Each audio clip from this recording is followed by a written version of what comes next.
আমি বিশাল, আর আপনি শুনছেন রাতের রহস্য। দিল্লির একেবারে মাঝখানে কনট প্লেসের কাছেই এমন একটা জায়গা আছে যেটা দিনের বেলায় নিস্তরঙ্গ, অথচ রাতে ঠিক যেন নিঃশব্দে আপনাকে ভয় পাইয়ে দেওয়ার জন্য অপেক্ষা করে। জায়গাটার নাম আগ্রাসিন কি বাউলি। বাইরের থেকে দেখলে এটি সাধারণ একটা পুরনো ধাঁচের কুয়া, কিন্তু ভিতরে নামলেই মনে হয় আপনি সময়ের মধ্যে পড়ে গেছেন। সময় এখানে দাঁড়িয়ে থাকে, নড়ে না। বাতাসও যেন গা ছমছমে ভাবে বইতে থাকে। এই বাউলির ইতিহাস আর গঠন দুই চমকপ্রদ। বলা হয় এটি নির্মাণ করেছিলেন রাজা অগ্রসেন, যিনি ছিলেন চন্দ্রবংশীয় রাজা। যদিও আধুনিক গবেষণায় এর বর্তমান কাঠামো লোধি বা তুঘলক যুগের সময়কার বলে অনুমান করা হয়। প্রায় 100টা সিঁড়ি নামলেই আপনি পৌঁছে যাবেন নিচের স্তরে, যেখানে একসময় বিশ্রাম, আলোচনা আর জল সংগ্রহের কাজ হতো। স্থাপত্যের দিক থেকে এটি এক অসাধারণ নিদর্শন। লাল পাথরের কাজ, পাথরের খাঁজ, নীরব কুঞ্জবনের মতো নিচের অংশ, সবকিছুই যেন এক অদ্ভুত সৌন্দর্য ও রহস্যের মিশ্রণ। কিন্তু এই সৌন্দর্যই একসময় পরিণত হয় ভয়ের ইতিহাসে। শোনা যায় বাউলির জল একসময় কালো হয়ে যেত, একদম গা চাপা, ঘন অন্ধকার। মানুষ বলতো এই জলে নাকি এক ধরনের টান আছে। কেউ কেউ বলে সম্মোহনী শক্তি, কেউ কেউ বলেন এই জল মানুষকে নিজের দিকে টেনে নেয়, আত্মহত্যা করতে বাধ্য করে। 2007 সালে নথিভুক্ত একটি আত্মহত্যার ঘটনার কথা জানা যায়।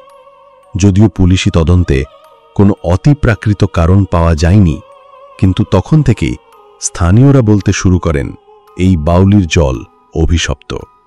কেউ কেউ বলেন ওই জলের গন্ধ, তার গাঢ় রং আর সেই নির্জন পরিবেশ মিলিয়ে এমন একটা আবহ তৈরি করে যেখানে মানুষের মানসিক ভারসাম্য নষ্ট হয়ে যেতে পারে। একজন নিরাপত্তারক্ষীর কথা খুব বিখ্যাত হয়ে আছে। সে বলেছিল, বাবু, ভিতরে যেতে পারেন, ছবি তুলতেও পারেন, কিন্তু যতক্ষণ আকাশ দেখা যায় ততক্ষণই থাকবেন, তার নিচে যাবেন না। বেশি নামলেই টান শুরু হয়।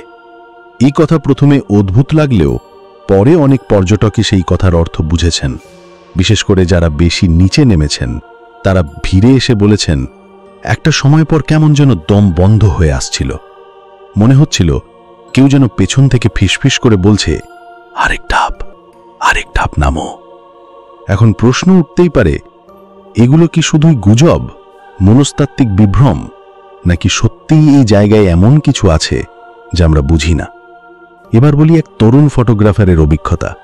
সে এসেছিল বাউলিতে দিনের বেলায়। চারপাশে আলো, মানুষজন আছে। সে এক বন্ধুকে নিয়ে নামছিল সিঁড়ি দিয়ে নিচের দিকে, ছবি তুলছিল। হঠাৎ সে দেখে ক্যামেরার স্ক্রিনে এক ছায়ামূর্তি। পাশে কেউ নেই, অথচ স্ক্রিনে স্পষ্ট একজন মানুষ দাঁড়িয়ে, ধুতি, পাগড়ি আর মুখে একরাশ বিরক্তি। সে ভেবেছিল হয়তো কেউ ঢুকে পড়েছে ফ্রেমে, কিন্তু পেছনে তাকাতেই দেখে কেউ নেই। সে আর তার বন্ধু দ্রুত উপরে উঠে আসে, কিন্তু বিষয়টা এখানেই থেমে যায়নি। রাতে হোটেলে ফিরে ছবিগুলো দেখে, আবার সেই ছায়ামূর্তিকে দেখে আরো পরিষ্কারভাবে। সে স্থির দাঁড়িয়ে সিঁড়ির একদম মাঝে। পরে সে ছবিগুলো এক প্যারানর্মাল রিসার্চারের কাছে পাঠায়।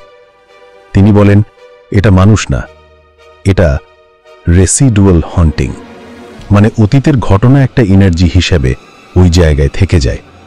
এবার বলি এক ভয়ঙ্কর অভিজ্ঞতা যা ঘটে এক রাতের অন্ধকারে। দুই বন্ধু, রাহুল আর সমীর, রাত 10টার দিকে ঢুকেছিল বাউলিতে। তাদের এক বন্ধু বলেছিল রাতের বাউলি দেখতে হলে সাহস লাগে। তারা নিজেদের সাহসী প্রমাণ করতে চেয়েছিল। ভিতরে ঢোকার সময় একজন সিকিউরিটি গার্ড সাবধান করেছিল, বাবু, বেশি নিচে যাবেন না। প্রথমে সব ঠিকঠাকই ছিল। মোবাইলের আলোয় তারা সিঁড়ি গুনে গুনে নিচে নামছিল। বাতাস ভারী হয়ে উঠছিল, কিছুটা ঠান্ডা, কিছুটা চাপা। নিচে পৌঁছে তারা বিশ্রামের জায়গায় বসল। আর তখনই সমীর হঠাৎ দাঁড়িয়ে পড়ে আর কোনো কথা না বলে আবার নামতে শুরু করে আরো নিচে। রাহুল প্রথমে ভাবে মজা করছে, কিন্তু কিছুক্ষণ পর দেখে সমীর দাঁড়িয়ে কাঁদছে, কাপা গলায় বলছে, ওরা আমাকে ডাকছে, বলছে এখানে থাকো, জল ডাকছে আমাকে। রাহুল দৌড়ে যায়, ওর হাত ধরে টানতে থাকে। সমীর যেন পুরো বেঁকে গিয়ে পড়ে থাকে। ওকে টেনে উপরে তুলতে তুলতে রাহুলের ঘাম ছুটে যায়। উপরে উঠে আসার পর সমীর স্থির হয়ে যায়, চোখে কোনো চেতনার চিহ্ন নেই। আর অবাক কাণ্ড, সে কিছুই মনে করতে পারে না, শুধু বলল, আমি নিচে গেছিলাম, আমি তো সিঁড়িতেই ছিলাম মনে হয়। এবার বলি এক মহিলার অভিজ্ঞতা, যিনি নিজে দিল্লির বাসিন্দা। তিনি একদিন সকালে গেছিলেন সেখানে হাঁটতে, ছবি তুলতে। হঠাৎ তিনি অনুভব করেন কেউ যেন তার খুব কাছ দিয়ে হেঁটে গেল।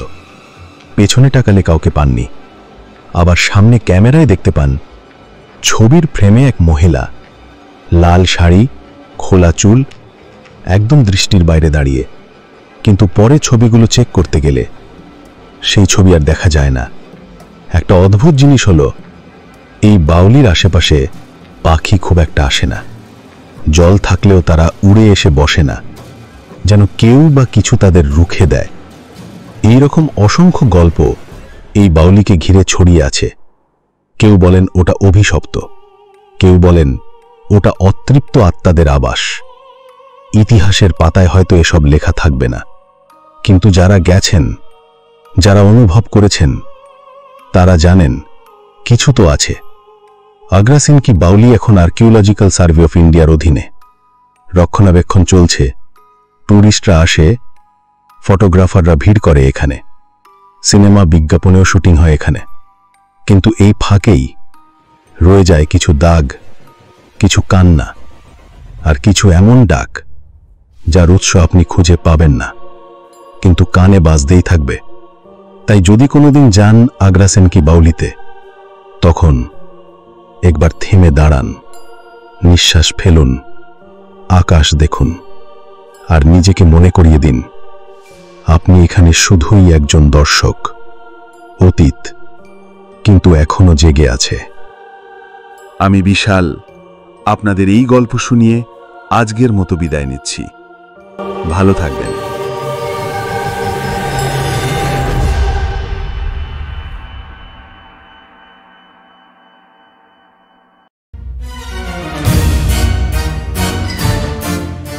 শোনার জন্য ধন্যবাদ। আপনি শুনছিলেন রাতের রহস্য। শুনুন রাতের রহস্য প্রতি শুক্র ও শনিবার ইউটিউবে।